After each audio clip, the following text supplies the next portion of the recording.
پر جوڑے ایسے ہوں گے جس طرح اونٹ کی کوہان ہوتی ہے. اور ان کا مقصد کیا ہوگا؟ ویسے تو جوڑا بنانا عورت کے لیے جائز ہے، اگر اپنے شوہر کے لیے بنائے، اپنے گھر میں رہے، اپنے پردے کا اہتمام کرے، اس کے لیے جائز ہے.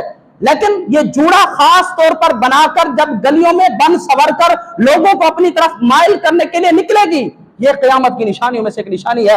حضور علیہ السلام نے ان ایسی عورتوں کے لیے پھر آگے کیا ارشاد فرمایا؟ لا يدخلن الجنۃ ولا یجدن ریحها وان ریحها لیوجد من مسیرۃ کذا وکذا.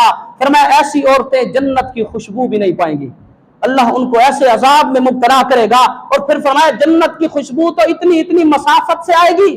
ایک روایت میں فرمایا جنت کی خوشبو 500 سال کے فاصلے سے بھی آئے گی، لیکن یہ جنت سے اتنی دور ہوں گی، جہنم میں اتنے گہرے گڑھے میں پھینک دی جائیں گی. نبی پاک علیہ الصلوۃ والسلام نے فرمایا ایسی عورتیں لا یجدن ریحها، جنت کی خوشبو بھی نہیں پائیں گی.